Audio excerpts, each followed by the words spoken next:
Boa noite, amados irmãos, amadas irmãs. Muito bom estarmos aqui nesse momento, porque esse é um dia de alegria, é um dia onde nós honramos o nosso Deus, Senhor da igreja, que tem cuidado de nós. No ano de 1912, é organizada a primeira igreja presbiteriana de Belo Horizonte. Depois de um trabalho muito profícuo ali no Rio de Janeiro, a palavra do Senhor chegou aqui, nas bandas de Belo Horizonte, há muito tempo atrás, há mais de 100 anos atrás. E a palavra do Senhor foi semeada, ainda Belo Horizonte muito pequena, crescendo aos poucos, e até meados de 1957, eram somente 3 igrejas na região metropolitana, a primeira igreja presbiteriana, a segunda igreja e a igreja presbiteriana de Nova Lima. Com a mudança de Belo Horizonte, na verdade o cenário de Belo Horizonte, as transformações que Belo Horizonte passa a sofrer a partir dos anos 50, Belo Horizonte começa a expandir o seu território geográfico, transformações na região central, que todos bem conhecem, ali na região do contorno. As indústrias começam a chegar aqui em Belo Horizonte e, ao mesmo tempo, pessoas imigram para esta localidade. Pessoas vindas de todos os locais de Minas Gerais, do Brasil também. Ao mesmo tempo, o chamado para plantar igrejas cresce aqui nessa região metropolitana. E no ano de 1962 é organizado, por fim, o presbitério de Belo Horizonte. Depois de 50 anos de existência de igrejas presbiterianas aqui, é organizado o primeiro presbitério. E neste ano de 1962 começa a crescer pouco a pouco as igrejas, aqui na década de 60. Incluso esta igreja que aqui está, que se torna a 6ª igreja organizada nesse presbitério. E outras tantas começam a crescer. Em 1972, o primeiro pensamento para criar-se um núcleo teológico aqui em Belo Horizonte, com a vinda de servos do Senhor, reverendo Denuel, reverendo Obedes, que aqui se encontram nessa região e começam a pensar no crescimento do Evangelho, numa região que cada vez mais tem crescido geograficamente, mas precisava e carecia de ouvir da palavra do Senhor, muitas almas ouvirem da palavra do Senhor. Em julho de 74, homens aqui no presbitério de Belo Horizonte se levantam e aguardando que em julho de 74 o Supremo Concílio se reuniria aqui na primeira igreja presbiteriana. Então, estes homens consagrados pelo Senhor estão ali se reunindo, idealizando que aqui começasse um instituto bíblico. O IPRESBIT, que começou em 1975, foi organizado, então, o primeiro instituto aqui em Belo Horizonte, que depois se tornou extensão em 1982 e depois emancipado no ano de 86. Os anos 70 foram cruciais para Belo Horizonte, para a Igreja Presbiteriana do Brasil, porque nesta década várias congregações foram plantadas por várias igrejas, pela 6ª igreja, pela primeira igreja, pela terceira igreja. E na década de 70, com a inclusão do IPRESBIT, várias igrejas foram organizadas. Haviam pelo menos 23 igrejas no final de 1978, aqui na região metropolitana. O PBHZ compunha-se de 23 igrejas. Houve, então, a necessidade de desmembrar o presbitério. Desmembrar o presbitério para também ter um alcance maior aqui na região metropolitana. Então, no dia 13 de outubro de 1979, há 40 anos e 6 dias atrás, o presbitério de o PAUT, Presbitério Alterosas, é organizado nas dependências da primeira igreja presbiteriana. Ali, às 13h35, se reúnem pastores e presbíteros sob a presidência do reverendo Enos Dias Pereira, com a oração do reverendo Deuel Braga e do reverendo Sebastião Guimarães Filho, dá-se início à reunião para a organização do PAUT. Registra-se as igrejas que agora pertenceriam ao PAUT, a terceira igreja, a 4ª igreja, a 6ª igreja, a 8ª igreja, a 9ª, Igreja Presbiteriana de Boa Vista, Igreja Presbiteriana de Nova Vista, Vilas Reunidas, Betel, Glória e 7 Lagoas. Estas foram as primeiras igrejas desse presbitério. Um presbitério que cresceu nessa década, e ministros como o reverendo Sebastião Guimarães Filho, Jeremias Pereira da Silva, Magno Mateus, Levi Gomes, Dídimo, Daniel Perrot, Oscar Botilheiro foram os primeiros ministros aqui nesta seara.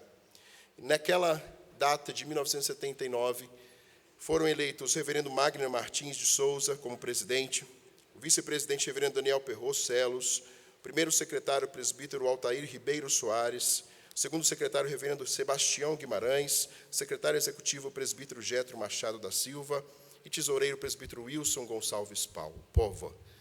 Às 17h25 foi encerrada a reunião com a assinatura do reverendo Sebastião, a primeira assinatura do nosso livro de Atos, reverendo Sebastião Guimarães, e depois o secretário executivo, presbítero Getro Machado.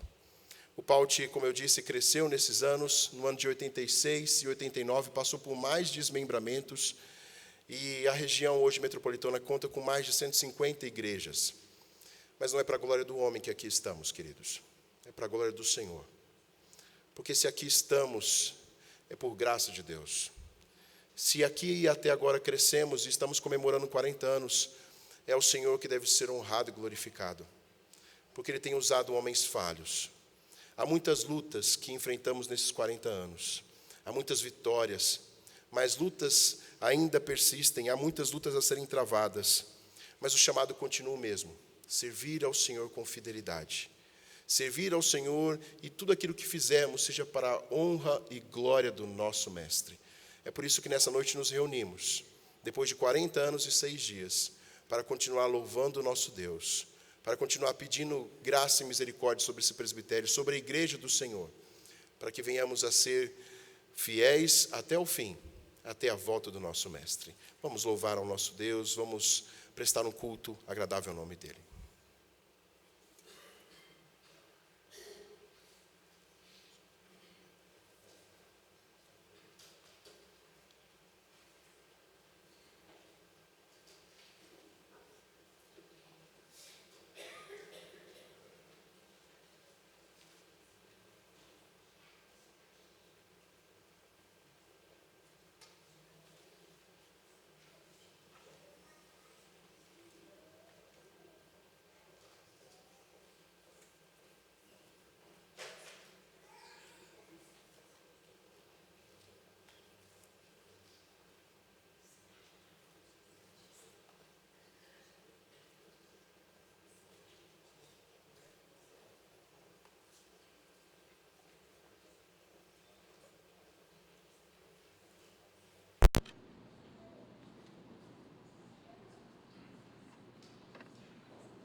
Quero convidá-los para que fiquem de pé. Vamos abrir as nossas Bíblias no Evangelho segundo Mateus, capítulo 16. Nós vamos ler de forma alternada do verso de número 13 até o 20. Evangelho segundo Mateus, capítulo 16, do verso 13 até o verso 20. E faço aos irmãos uma observação. A leitura desta parte do Evangelho de Mateus, esta narrativa, foi a leitura realizada na primeira reunião do PAUT. Por isso, fizemos questão de colocar esta leitura na liturgia desta noite, para agradecermos a Deus por estes 40 anos. Então, quero convidá-los para que, então, possamos fazer a leitura destes versos de forma alternada, do 13 até o verso 20 do capítulo 16. Indo Jesus para as bandas de Cesareia de Filipe, perguntou aos seus discípulos: quem diz o povo ser o Filho do Homem?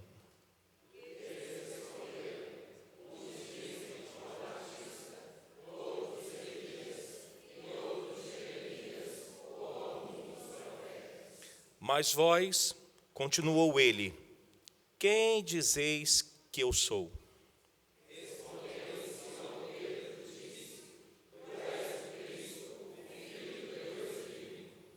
Então Jesus lhe afirmou: bem-aventurado és, Simão Barjonas, porque não foi carne e sangue que te revelaram, mas meu Pai que está nos céus.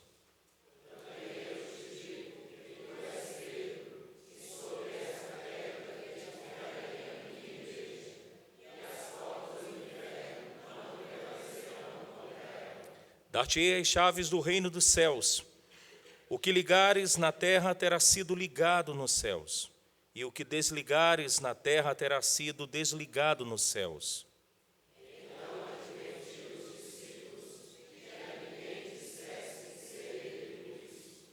Amém. Continuemos, irmãos, em louvor ao nosso Deus. Cantemos o hino de número 298, e eu quero pedir ao nosso querido reverendo Renê que venha até aqui para nos conduzir neste cântico, cantando, reverendo Renê, hino 298, que tem como título A Pedra Fundamental.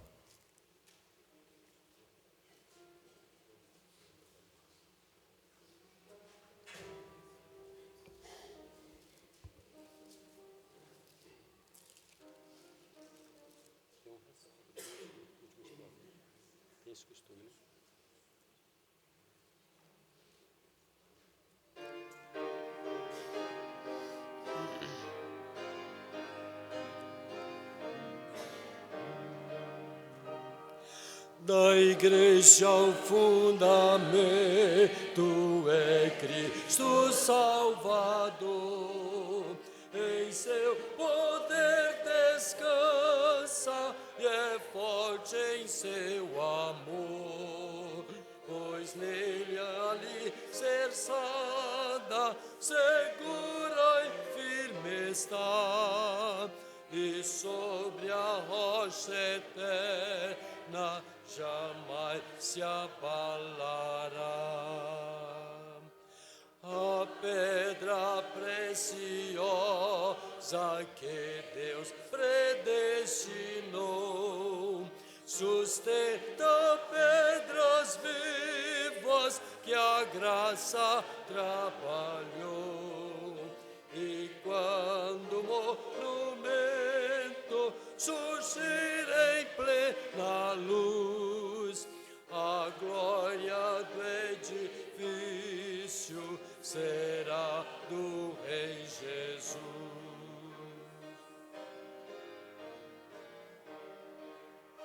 Neste edifício santo que visa o teu louvor, esteja a tua bênção, rogamos-te, Senhor, que muitos pecadores aqui em contrição se tornem templos santos de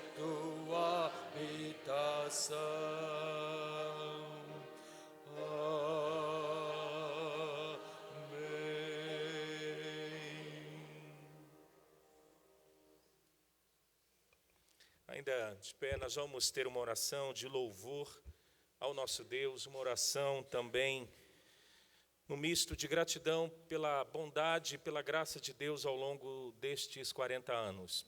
Talvez para a igreja, às vezes, o presbitério pode dar uma sensação de distância.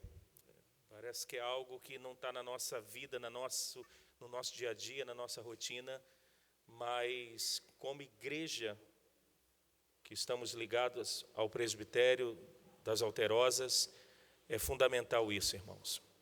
E nós louvamos a Deus por estes 40 anos. Eu quero pedir ao meu irmão presbítero Beiral que faça neste momento uma oração de louvor e de gratidão ao nosso Deus. Isso.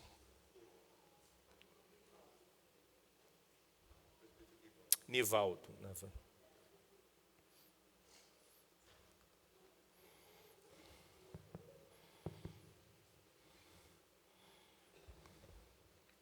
Nosso Deus, amado Pai, nós estamos felizes, gratos por ter essas bênçãos derramadas sobre as nossas vidas. Sim, Jesus. Obrigado, Deus, por esse tempo onde a Tua igreja se reúne para bendizer ao Senhor. E nós já ouvimos dizer, até que o Senhor tem nos abençoado. Louvado seja o nome do Senhor por esses 40 anos. Sim, Senhor. Que nós estamos caminhando, Senhor. E o Senhor sempre está conosco, nos abençoando. Te agradecemos, ó Deus, pela vida de todas essas igrejas que compõem este presbitério, pela vida dos pastores que têm a grande responsabilidade de conduzir este rebanho, Pai. Abençoe com graça, meu Deus, continue conosco.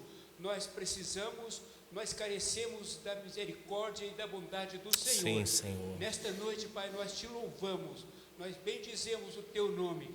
Que o Senhor seja engrandecido eternamente. Sim, Senhor. E a vitória é nossa, porque o Senhor é conosco. Muito obrigado, Sim, Deus, Senhor. por tudo isso, em nome de Cristo, nosso Senhor. Amém. Amém, amém. Podem sentar, irmãos. Vamos ouvir mais uma vez o coral louvando ao nosso Deus.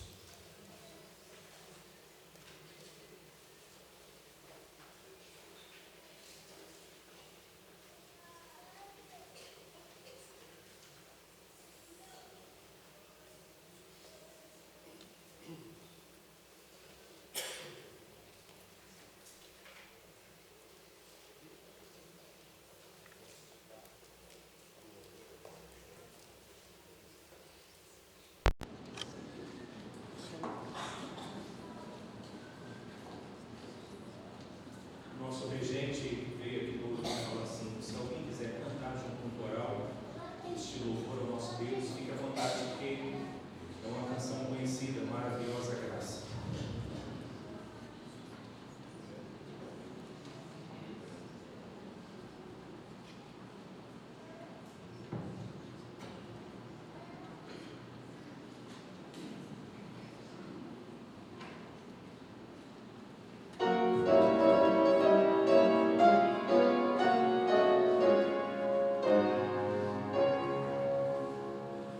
Maravilhosa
completando o presbitério 40 anos, não podíamos deixar de passar esta oportunidade para intercedermos em favor da obra do nosso Deus, neste presbitério, de uma maneira especial, nos seus 40 anos de existência e de trabalho nesta região. Estaremos, então, orando e intercedendo junto ao nosso Deus em favor das igrejas e congregações do nosso presbitério, em favor dos pastores e presbíteros, em favor dos conselhos e lideranças da igreja ou das igrejas.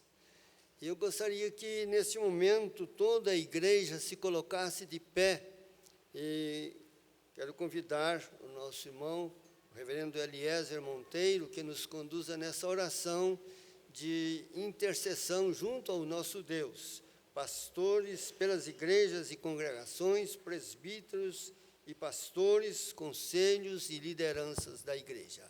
Vamos orar ao Senhor. Temos muito que te agradecer, Senhor, pelo que o Senhor tem feito por nós. Realmente, ó Deus, grandes coisas o Senhor tem feito por nós. Por isso estamos alegres.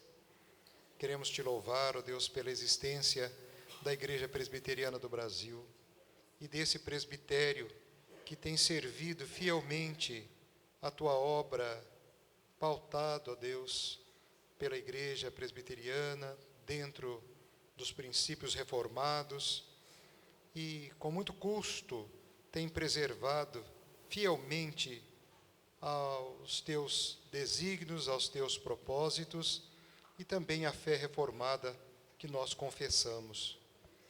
Ó Deus, lembrando aqui dos anos que este presbitério tem labutado aqui nessa nossa região, enfrentando grandes desafios, grandes lutas, mas o Senhor tem nos preservado com fidelidade a Ti, Senhor, e mantido-nos firmes em Teus caminhos.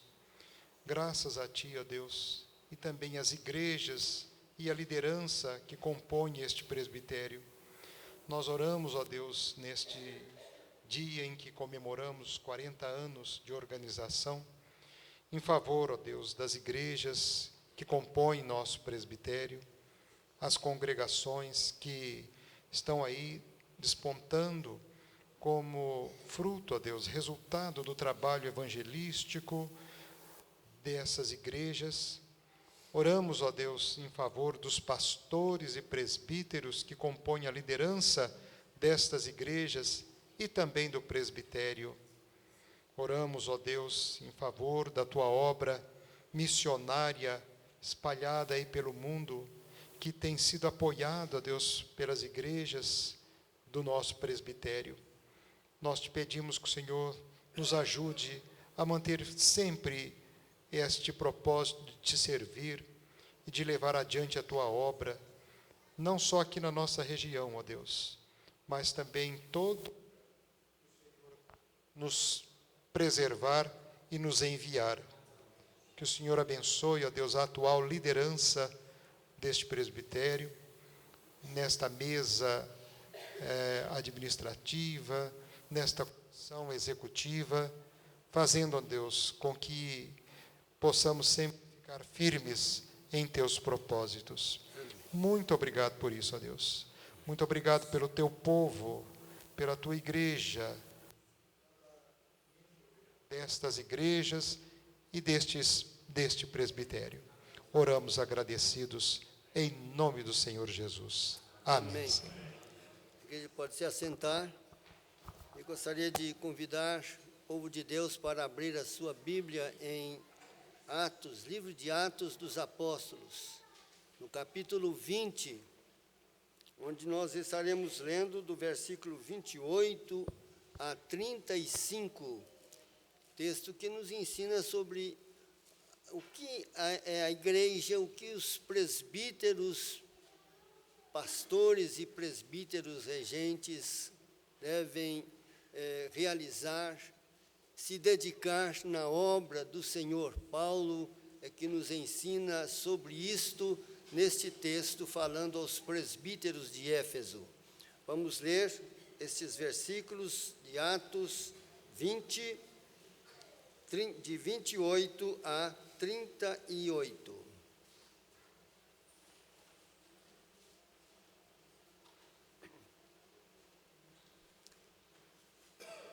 Jamais deixando de vos anunciar coisa alguma proveitosa e de vos-la ensinar publicamente e também de casa em casa, testificando tanto a judeus como a gregos o arrependimento para com Deus e a fé em nosso Senhor Jesus Cristo. E agora, constrangido em meu espírito, vou para Jerusalém, não sabendo o que ali me acontecerá, senão que o Espírito Santo, de cidade em cidade, me assegura que me esperam cadeias e tribulações. Porém, em nada considero a vida preciosa para mim mesmo, contanto que complete a minha carreira e o ministério que recebi do Senhor Jesus para testemunhar o evangelho da graça de Deus. Agora eu sei que todos vós, em cujo meio passei pregando o reino, não vereis mais o meu rosto. Portanto, eu vos protesto no dia de hoje que estou limpo do sangue de todos, porque jamais deixei de vos anunciar todo o desígnio de Deus. Atendei por vós e por todo o rebanho sobre o qual o Espírito Santo vos constituiu bispos, para pastoreardes a igreja de Deus, a qual ele comprou com o seu próprio sangue. Eu sei que, depois da minha partida, entre vós penetrarão lobos vorazes, que não pouparão o rebanho, e que dentre vós mesmos se levantarão homens, falando coisas pervertidas, para arrastar os discípulos atrás deles. Portanto, vigiai, lembrando-vos de que, por 3 anos, noite e dia, não cessei de admoestar com lágrimas a cada um. Agora, pois, encomendo-vos ao Senhor e à palavra da sua graça, que tem poder para vos edificar e dar herança entre todos os que são santificados. De ninguém cobicei prata, nem ouro, nem vestes. Vós mesmos sabeis que estas mãos serviram para o que me era necessário a mim e aos que estavam comigo. Tenho-vos mostrado em tudo que, trabalhando assim, é mister socorrer os necessitados e recordar as palavras do próprio Senhor Jesus. Mais bem-aventurado é dar que receber. Amém. Que essa palavra esteja em nossa vida, em nosso coração, para lembrarmos sempre como proceder todos nós, não só os presbíteros e pastores, mas também toda a igreja, todo o povo de Deus, na realização dessa obra tão importante que o Senhor nos concedeu. Amém.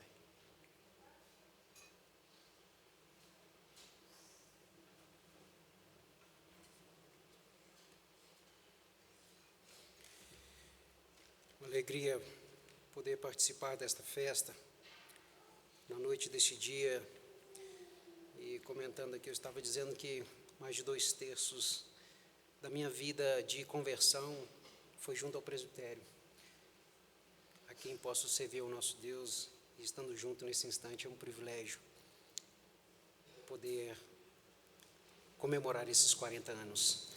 Convido os amados irmãos que abram suas Bíblias, o texto de 1 Crônicas 29, de 10 a 27, deste homem cujo coração Deus se agradava, e que faz uma das mais belas orações de gratidão, reconhecendo a graça, a maravilhosa graça do Deus Altíssimo.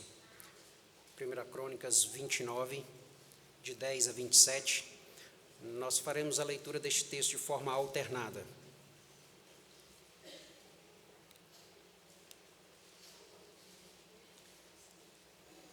Leamos. Pelo que Davi louvou ao Senhor perante a congregação toda e disse: Bendito és tu, Senhor, Deus de Israel, nosso Pai, de eternidade em eternidade.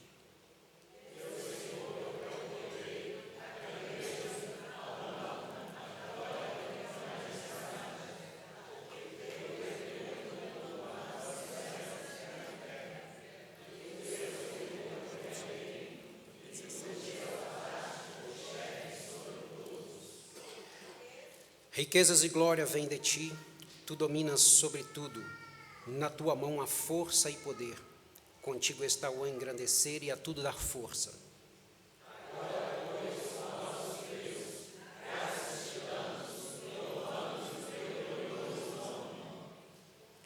Porque quem sou eu e quem é o meu povo para que pudéssemos dar voluntariamente estas coisas?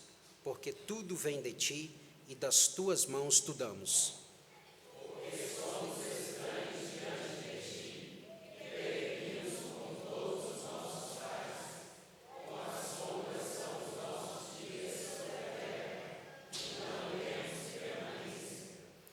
Senhor nosso Deus, toda esta abundância que preparamos para te edificar uma casa ao teu santo nome, vem da tua mão e é toda tua. Ao último versículo, agora vamos ler todos juntos, embora esteja aqui na liturgia até o 27, mas nós leremos só até o 17. Leiamos o último verso todos juntos.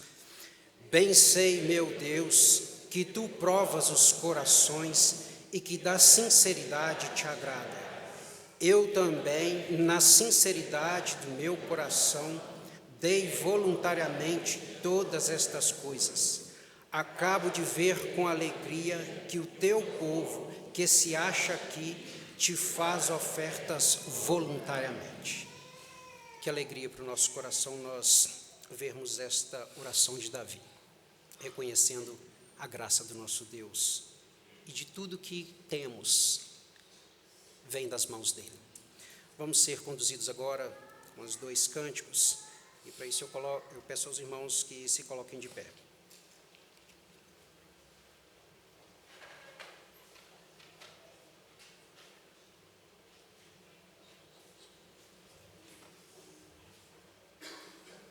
Este cântico diz: é teu povo aqui presente, todos numa só voz declarando que tu és santo.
dessa canção cita a passagem que Pedro diz: nós somos raça eleita, povo santo, povo chamado a pregar, a anunciar a Jesus.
Podem sentar, irmãos.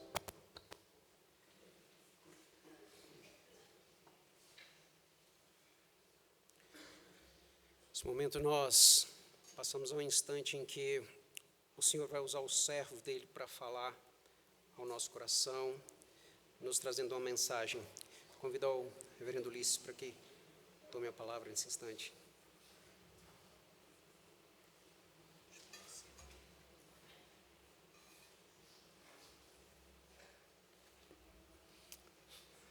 Primeiro eu vou me lembrar aqui de um amigo meu, presbítero também, e quando tem uma rodinha em volta dele, por causa de algum tipo de acontecimento similar ao que aconteceu comigo, ele logo faz a recomendação: olha, uma coisa que eu vou dizer para vocês, muito importante, não se esqueça, se eu fosse vocês, eu não ficava velho. Dá muito trabalho, muito problema para os outros. Eu estava aqui no bairro, já fazia 50 minutos esperando das 7h30.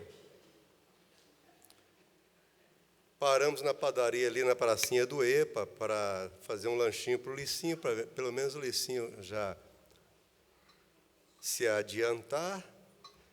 E eis que então o meu amigo Jonathan me telefona. Graças a Deus. Reverendo, o senhor não vai para o culto, não? Vou sim. daqui a pouco eu estou chegando, mas já começou. Pronto. Não dá mesmo para ficar velho. Irmãos, eu me sinto muito privilegiado por este momento, por esta oportunidade para trazer a palavra de Deus aqui neste culto de celebração dos 40 anos do nosso PAUT. Eu pertenço ao PAUT desde o início de 1998. O primeiro presbitério ao qual eu pertencia aqui em Belo Horizonte, quando para aqui retornei em 1988, 10 anos antes, foi o presbitério Belo Horizonte. E em 98, então, comecei a tomar parte neste concílio. E nisso aí já vai um bom tempo mesmo, né?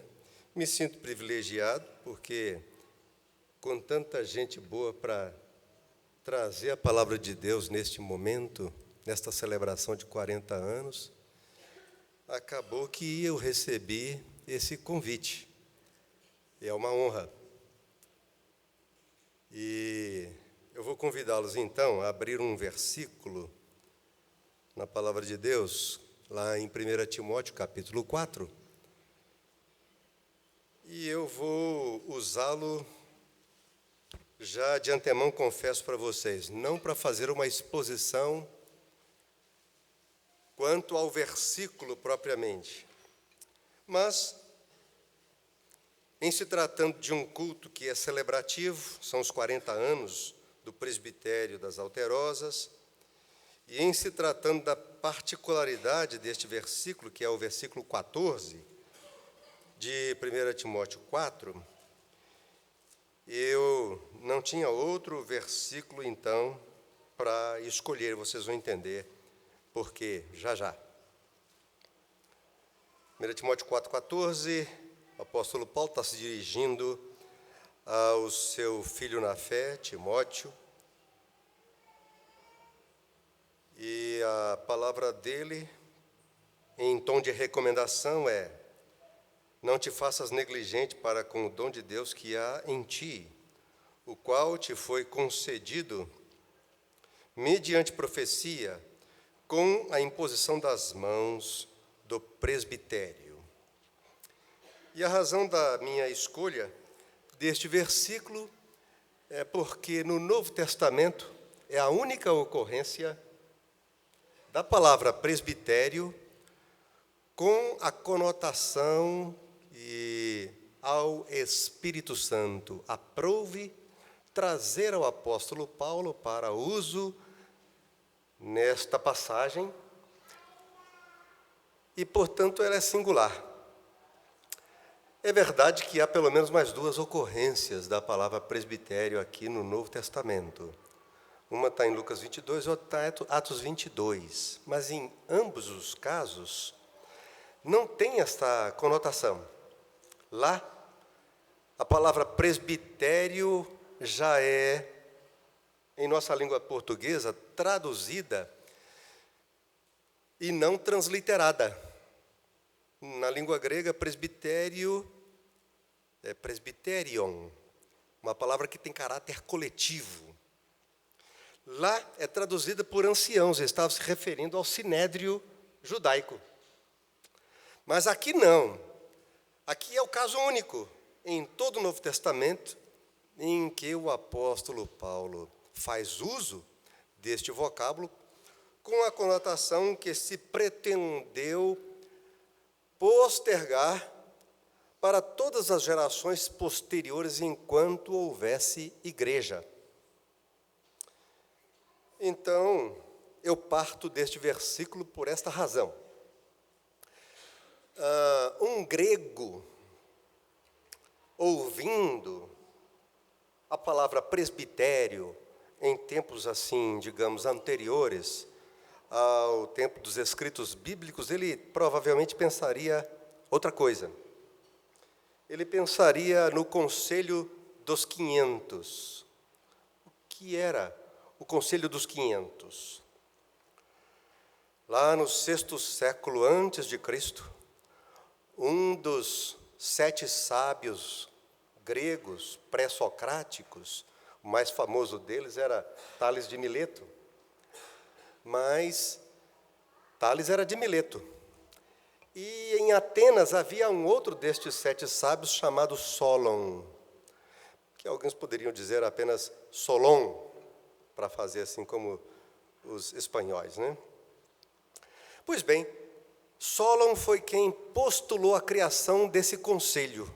Era um conselho na cidade de Atenas, ele era um sábio em Atenas, para servir de campo preparatório para a igreja, a eclésia. Na língua grega, a palavra igreja é eclésia. E é claro que a conotação também era outra.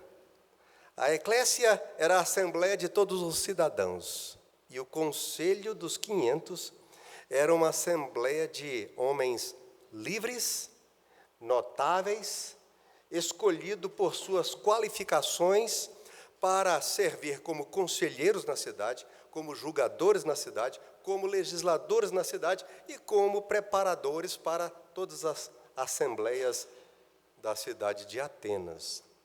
E havia necessidade de observar essas qualificações para que eles fossem alçados a esse conselho.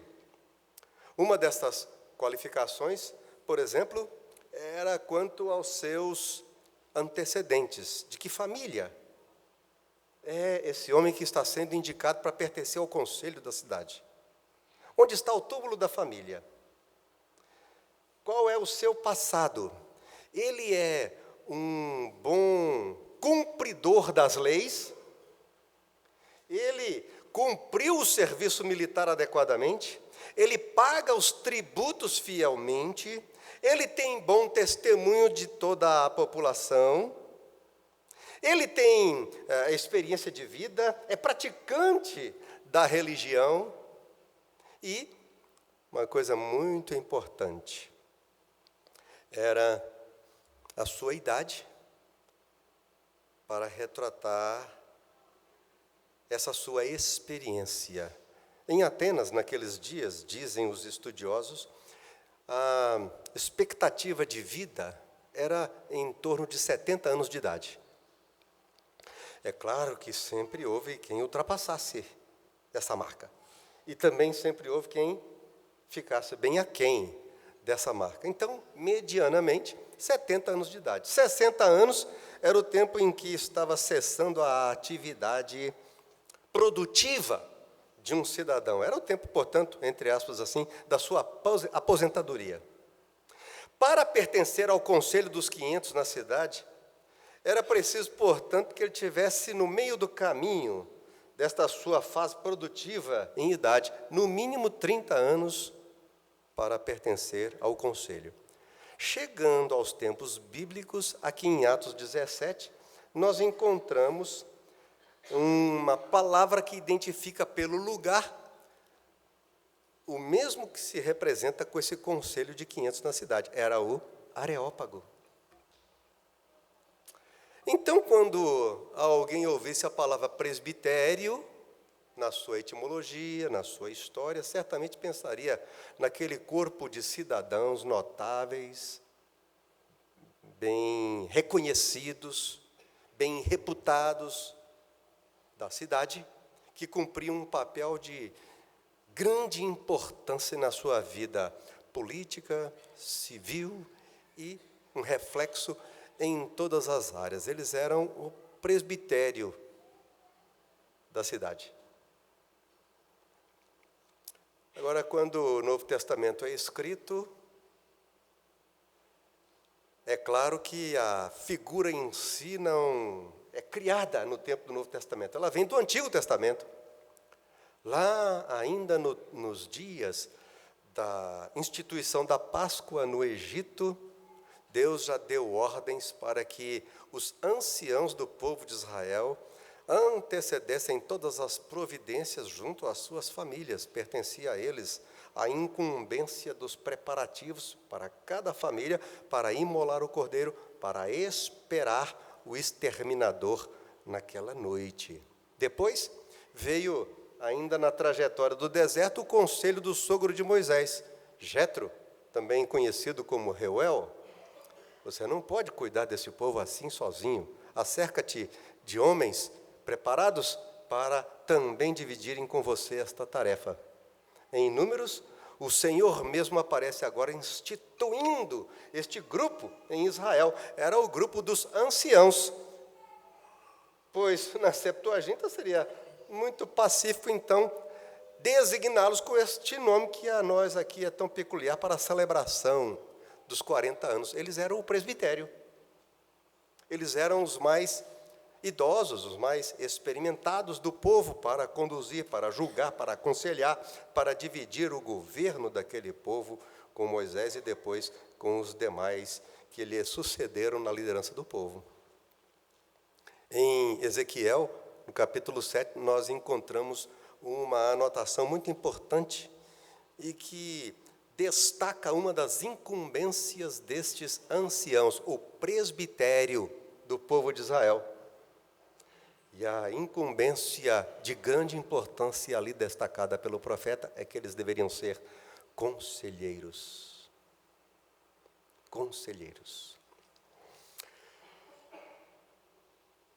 Tenho para mim que a conotação bíblica, neotestamentária, para presbiterion, para presbitério, difere um pouquinho dessa que nós acabamos empregando num sentido mais particular para esta instituição, que tem um papel de representação eclesiástica intermediário. É um dos concílios. No sentido bíblico, o conselho da igreja é um presbitério.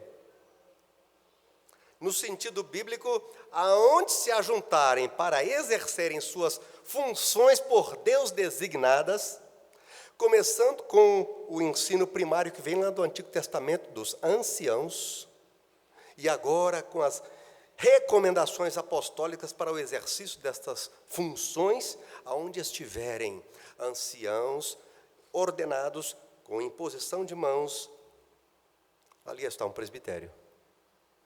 Tanto é que nas igrejas batistas, os presbitérios existem. Não sei se vocês sabiam disso, mas eles não têm caráter permanente. Eles são convocados, realizados, cumprem o seu papel, depois se desmancham. Nas igrejas presbiterianas é que tem esse caráter permanente e aí até tiram CNPJ. No sentido bíblico, portanto, é importante, já que nós estamos celebrando os 40 anos, pensar nas qualificações destes cidadãos do povo de Deus que constituem um presbitério. E a partir de agora, peço que vocês me entendam que eu não estou mais distinguindo um membro de um presbitério neste sentido lato do Novo Testamento pela sua função específica.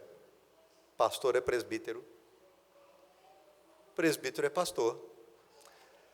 Oportunamente foi lido aqui Atos, capítulo 20, e o verso 28 é altamente instrutivo. Ali nós temos 3 figuras.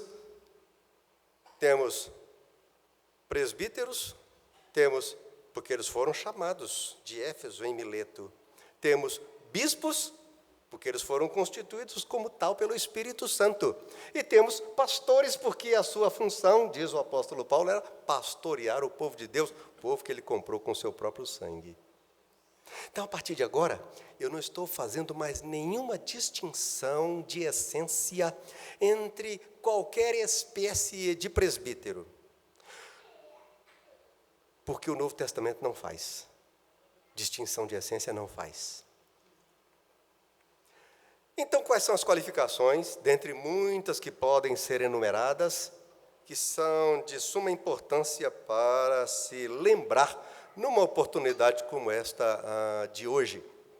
Eu vou mencionar como primeira delas a qualificação do conhecimento. E aí, eu deixo temporariamente o 1 Timóteo 4,14 e remeto os irmãos aqui a Oséias no capítulo 4, verso 6, que é um versículo até um tanto conhecido de todos nós.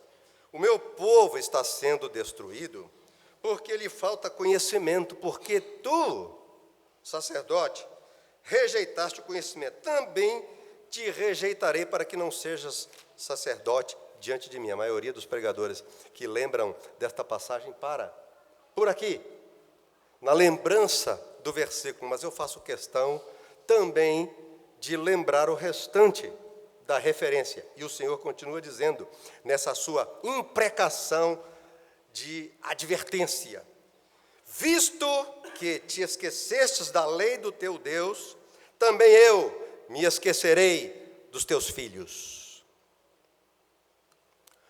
Osés foi um profeta. E embora o seu livro seja dos profetas chamados menores, porque isso diz respeito à extensão do livro, mas foi dos maiores na extensão do seu ministério profético. Oséias pastoreou o povo de Deus em Israel seguramente por pelo menos 60 anos. Foi contemporâneo de vários reis, foi contemporâneo de vários profetas, Isaías, Joel, Miqueias, Abacuque. Oséias pregou muito mais do que escreveu, com toda certeza. E no capítulo 4, eu fiz menção do verso 6, mas no capítulo 4, ele já começa a sua advertência profética clamando por qualidades ausentes no povo do seu tempo. Como, por exemplo, a verdade. O povo do seu tempo amava a mentira e a falsidade e a hipocrisia. Como, por exemplo, amor. O povo no seu tempo amava a si próprio.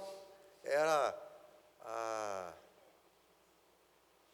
manifestação do egoísmo, a insensibilidade. E por último ele clama por verdade, conhecimento. Mas um conhecimento com um foco específico, com um alvo específico.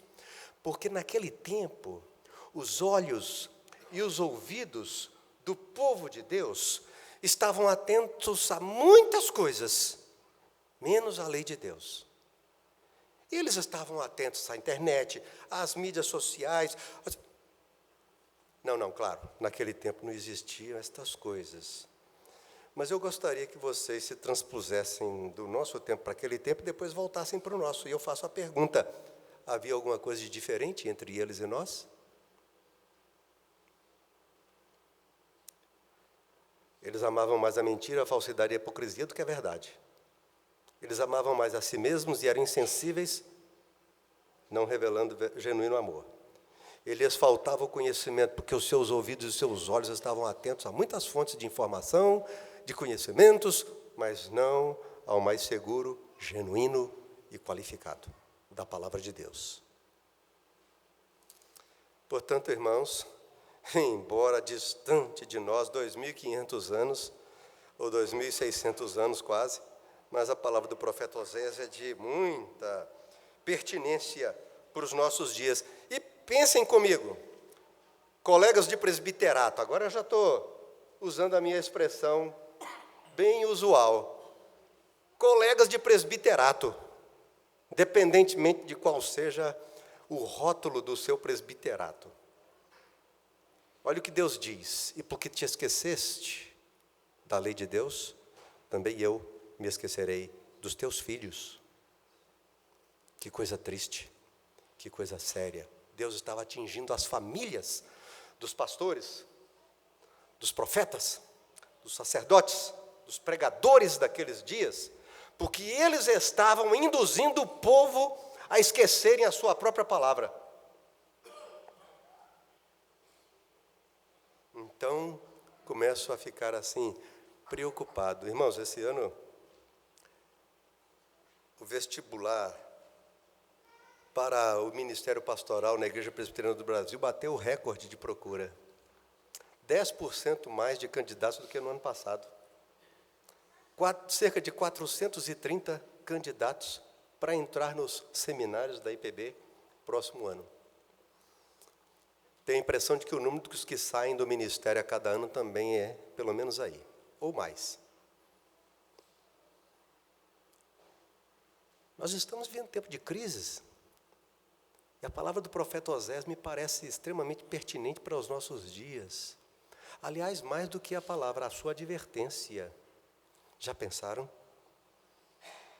Deus dizer para algum de nós, como presbíteros, porque tens te esquecido da lei de Deus, eu vou me esquecer dos teus filhos,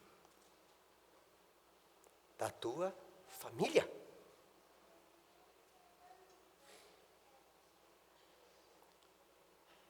Se a palavra de Deus é digna de crédito e toda aceitação, então vejam que importância pensar nesta qualificação para um presbitério também nos nossos dias.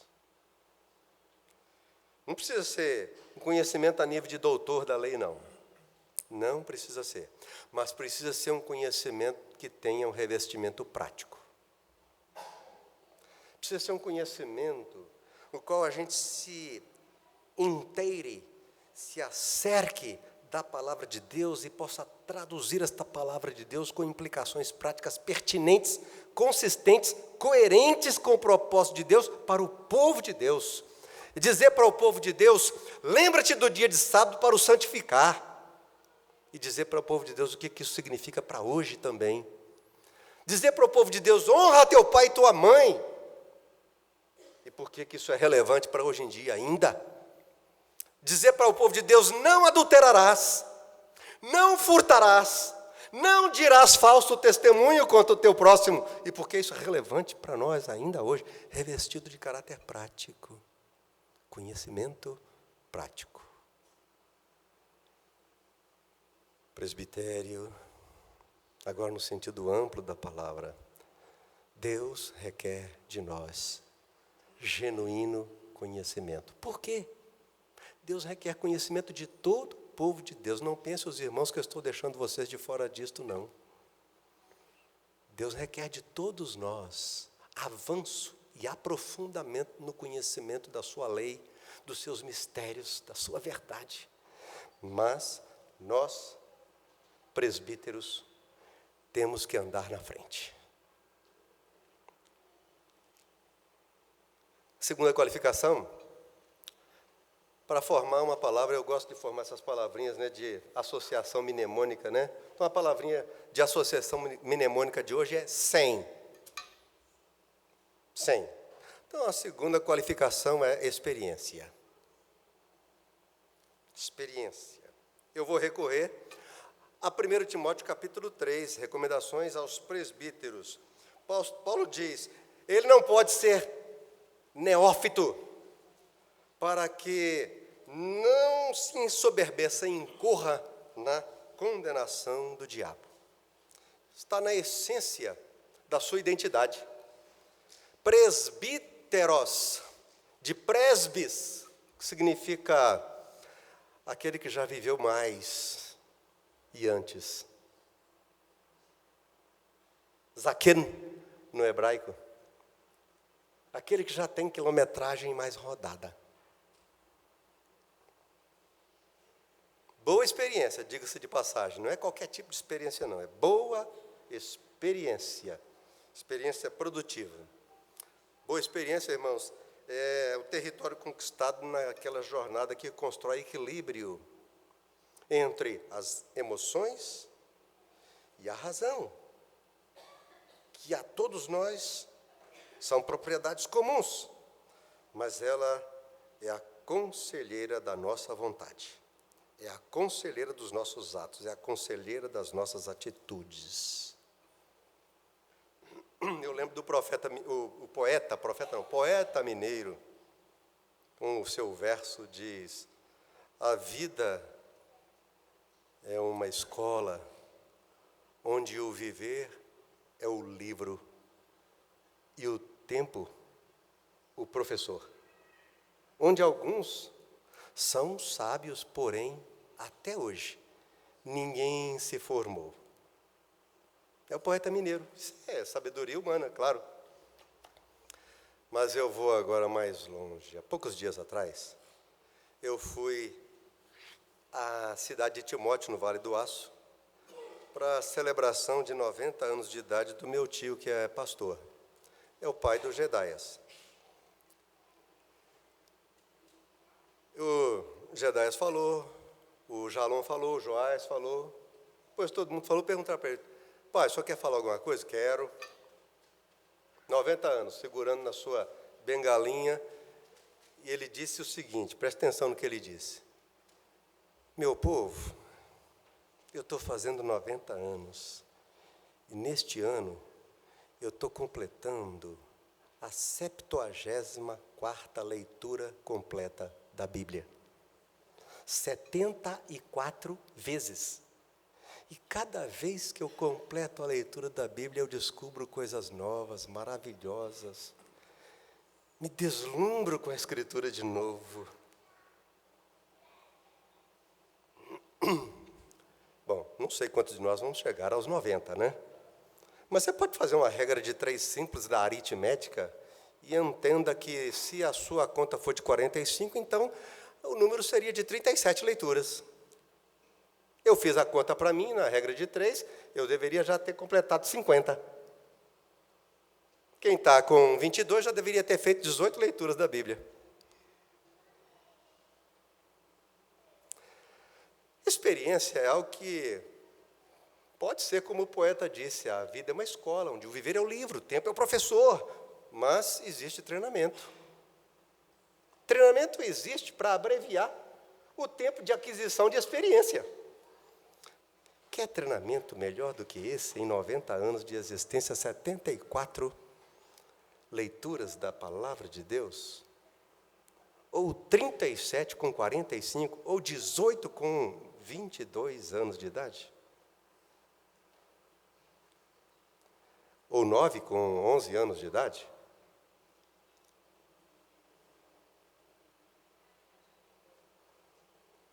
Treinamento serve para isso, para encurtar o caminho, né?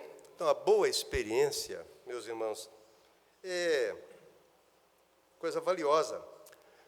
Ela se assenta em cima do genuíno conhecimento de Deus. O profeta Daniel disse, capítulo 11, verso 32, os violadores da aliança, ele, o Senhor, com lisonjas perverterá através do homem da iniquidade. Mas, quem é que sabe o restante? 11:32 de Daniel, quem sabe o restante? Mas o povo que conhece o seu Deus se tornará forte e ativo. Povo que conhece o seu Deus se tornará forte e ativo. Bom conhecimento, boa experiência. Deus exige isso de nós, presbíteros. Deus exige dos crentes também. Deus exige dos crentes também. Mas nós, os presbíteros, temos que andar na frente. E como a nossa palavra de associação mnemônica é 100, vocês já adivinharam a última palavra, 100 com M no final, claro. A última palavra é maturidade. Conhecimento, experiência e maturidade. E há um crescendo aí nestas qualificações. Conhecimento genuíno promove boa experiência. Conhecimento genuíno com boa experiência faz qualquer um adquirir maturidade. O que isso tem a ver com idade, já que a palavra já tem metade de si própria com idade, né? Maturidade. Mas, via de regra, sim. Via de regra, sim. Não removas os marcos antigos e as tradições que legaram vossos pais. Via de regra, sim, mas nem sempre a regra é absoluta. Há muitas falhas, e por isso eu digo que maturidade não é necessariamente, desejavelmente sim, mas necessariamente uma qualidade adquirida com o avanço de idade. Lembram-se de Eliú, o quarto amigo de Jó? Ele era o mais novo de todos. Ele esperou Elifaz dizer tudo que ele tinha para dizer. Ele esperou Bildade dizer tudo que ele tinha para dizer. Ele esperou Zofar dizer tudo que ele tinha para dizer. E ainda esperou Jó dizer tudo que tinha para dizer. Quando nenhum deles tinha mais nada para dizer, foi que Eliú abriu a boca e disse: eu sou o mais jovem de todos, mas nem sempre é com as cãs que está a sabedoria. Desejavelmente é, mas nem sempre. Eu fico me lembrando do poeta português Antero de Quental. Eu vou ler para vocês um pequeno comentário dele, dirigido a um dos cidadãos que ele mais respeitava por conta da idade, lá em Portugal, no século XVIII, porém, com ressalvas. Olha o que ele diz: levanto-me quando os cabelos brancos de Vossa Excelência passam diante de mim. Mas o travesso cérebro que está debaixo deles, dos cabelos brancos, né? E as garridas e minúsculas coisas que dali saem, quer dizer, do cérebro, né? Eu confesso, não me merece admiração, nem respeito, nem estima. Vossa Excelência precisa de menos 50 anos na idade, ou então mais 50 anos na maturidade.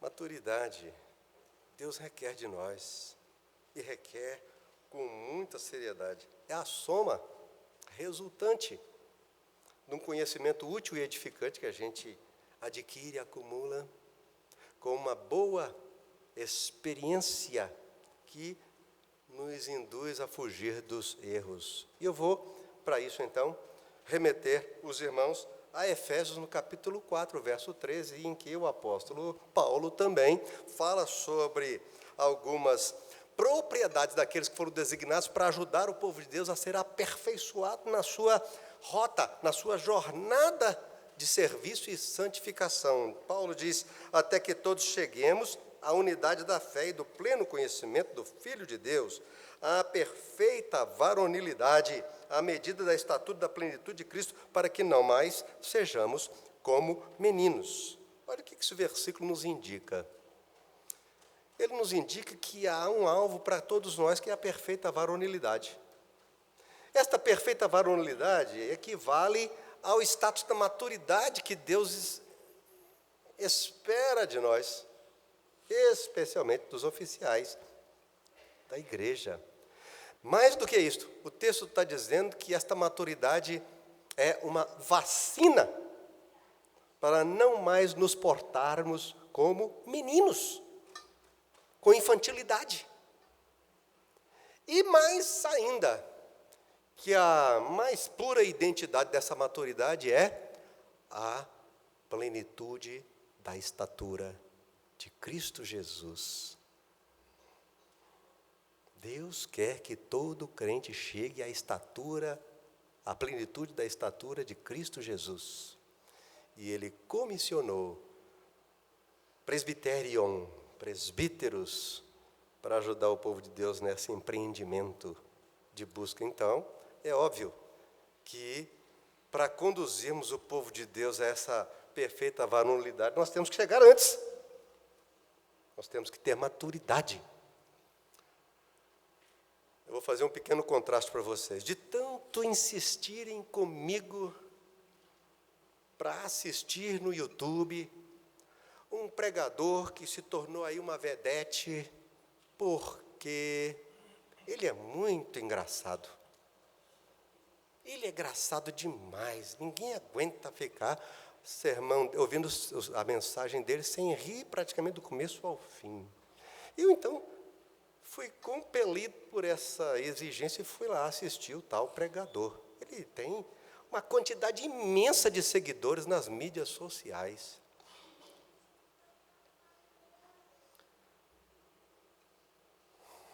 Mas você me perdoem, viu, irmãos? A maneira ultrajante com a qual ele usa a palavra de Deus e as verdades de Deus para fazer os seus gracejos, para fazer as suas piadas, provocou em mim reação oposta. A primeira, eu não achei um pingo de graça. A segunda, não consegui passar da segunda mensagem. E a terceira, tive pena dele, de tão ultrajante que ele é com as coisas de Deus, as verdades de Deus. Colegas de presbiterato, o povo de Deus está precisando muito de palhaços e engraçadinhos hoje em dia, não. O povo de Deus está precisando de gente que lhes ouça, que saiba lhes dar um conselho com conhecimento, que lhes transmita uma palavra com experiência e que tenha maturidade no que está fazendo. O povo de Deus precisa de gente que eles possam procurar porque confiam neles. Quantos crentes, colegas de presbiterato, não têm coragem de falar com os seus presbíteros e pastores? Agora, sucumbi, né? Eu disse que não ia fazer distinção, mas é para ninguém esquecer que eu estou falando de todos mesmo. Não tem coragem, porque não confiam na sua língua, não confiam no seu conhecimento, não confiam na sua experiência e tampouco confiam na sua maturidade.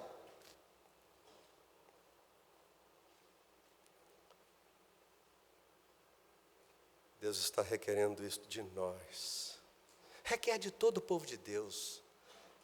Deus não quer que o seu povo vá crescendo em graça, em conhecimento, em estatura, para continuar sendo como um menino, com infantilidade. Deus quer gente madura nas fileiras do Evangelho. Mas nós, os presbíteros, temos que andar na frente.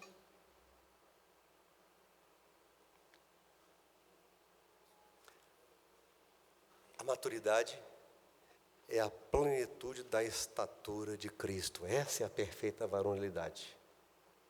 Então nós precisamos de gente que possa, aconselhando, instruindo, conduzindo grupos familiares, pregando no púlpito, seja lá como for, conduzindo uma reunião de oração, seja lá como for, ou simplesmente trocando uma palavra, porque é do seu mistério mesmo, trocar uma palavra com os crentes, inspirar-lhes segurança, os que estão falando com gente madura e que vai ajudá-los efetivamente.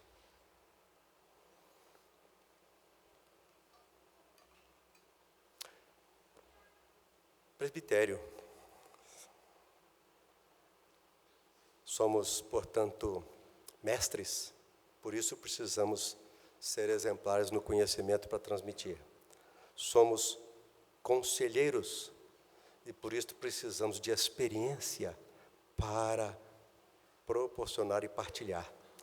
E somos líderes, por isso precisamos de maturidade para o exercício do nosso mistério diante de Deus.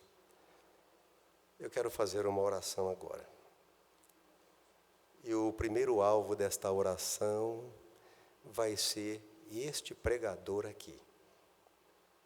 Depois, nessa mesma oração, eu vou pedir por todos os presbíteros, independentemente do rótulo que está na carteirinha deles. E depois, então, por todo o povo de Deus.